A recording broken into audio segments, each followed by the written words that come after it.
Welcome everyone, I hope you're having a very wonderful day, and welcome to my guide for Red Fox for New England Mountains. Before we begin, I want to quickly break down on how today's guide is going to work. First, we're going to be covering hotspot locations, and then we're going to move on to some weapon recommendations, and then end in today's video with the animal profile. So let's get right into it.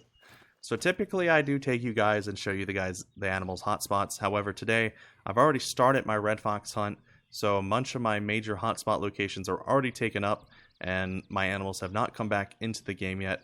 However, we're just going to quickly gloss over the locations and explain a few things. So, start off, this is the #1 hotspot location, for me at least, and in my opinion. I get constant red fox spawns from here, and it is Hawthorne Lake. It's the biggest lake on the map, so I highly recommend checking it out. And further off to the left here, from this purple point on, this is the only river stretch that I'll recommend as a hotspot, and it goes on from this purple spot all the way down to this bridge. It's pretty solid, very consistent for me. I would also like to mention past the bridge all the way up to this outpost, but it's kind of spotty for me, but it could be different from you. So moving forward all the way up the river here, this funky looking little lake with the island in the center is also very, very good for red fox. I've seen maybe about 4 to 5 zones here at a time, so I highly recommend checking it out if you haven't. And further off to the right here, we have this little lake nestled into this mountainside, hillside, and I've seen about 4 zones maximum here. It's very, very solid. Recommend tenting it up because it is a little bit of a walk from this outpost at the top of the mountain and on the left-hand side. I do also want to mention before we move on to the equipment loadout that you guys will probably notice at the end of today's video at the animal profile marked on the maps that these lakes here are intermingle lakes, so you'll have red fox and gray fox there. I just recommend taking them out and just moving out of the way so other stuff can spawn in. Also around this stretch of the river as well, between these two roads, kind of intermingles as well, maybe a little bit further in like this little zone here as well. And down below, you don't really need to worry about this stretch here because they kind of just cut off roughly around this bend right here on the river. And the only other major spot where they really intermingle is right below this lake here. They can kind of collide in here. You'll have a mix of red and grays. But just keep that in mind when you're out there hunting. So that pretty much covers all the locations. So we're going to move on to the equipment section. So I will see you guys in the cabin.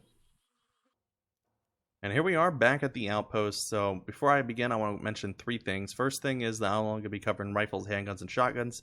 I'll not be covering bows because I'm not a bow expert and I will leave that to the professionals. Secondly, these are my personal recommendations. I always suggest going out there exploring to see what suits your hunt needs and what you enjoy playing with.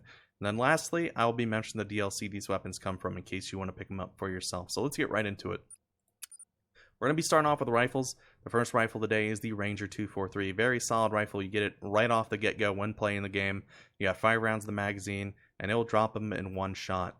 Now, I do want to mention something about weapons when it comes to hunting these red fox or any of the small animals on this map, because I forgot in my other guides. For some reason, on the New England stretches, the rocks have the hitboxes of a minivan. So if you're trying to pop a shot between the rocks, sometimes the rock will absorb it, and the fox will just look at you like you're stupid. So I recommend picking up something that can play solid follow-up shots, and the 243 here does it perfectly well.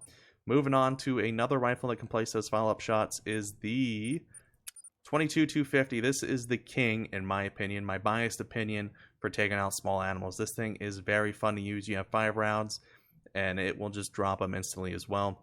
You can find this bad boy in the Emerald Coast Pack DLC, which I recommend picking up. Moving on, we're going to be covering handguns. Now, I know I mentioned about follow-up shots, but the 243 Kumo is very solid. You can use this thing on the lakes. You don't have to use it on the river stretches. But it's just very nifty. You can put a rifle scope on it, which means you can also use the night vision scopes, which is very phenomenal. I haven't tried to put a night vision scope on it yet, but I'm pretty sure you can. So correct me if I'm wrong on that, but it's a very solid little nifty gimmicky pistol, and you can find it in the Assorted Sidearms Pack DLC. Moving on to shotguns, I only have 1 shotgun recommendation. I could just say I recommend all of them. However, there's only one that, for me, just really gets the job done when it comes to hunting foxes. The Norden 20 gauge. It's semi-auto. You have 3 rounds in the tube, so you can just pop that thing quickly on them. And it's just a blast, literally. And you can find it in the Duck and Cover Pack DLC. So that pretty much covers all of our weapons today that I'll be covering. So we're going to move on to the animal profile. So I will see you guys there. Alrighty, folks. So we're here at the end of today's video. Before I go, I will just quickly break down today's animal profile. On the left-hand side, we have all of our basic information for red fox, covering the class, difficulty, silver, gold, and diamond threshold range. We have our weight from kilograms and in pounds from least to greatest. We have our fur types, common, rare, and very rare. I'm not going to cover the middle of the map because we've already done that in the first section of today's video. And then moving on to time zones, I put all this in here to make your hunt life easier, and we have our ammo chart for full integrity. And that pretty much covers my Red Fox guide. I hope you guys have enjoyed today's video. If you did, please leave a like. It means a lot to me, helps support the channel.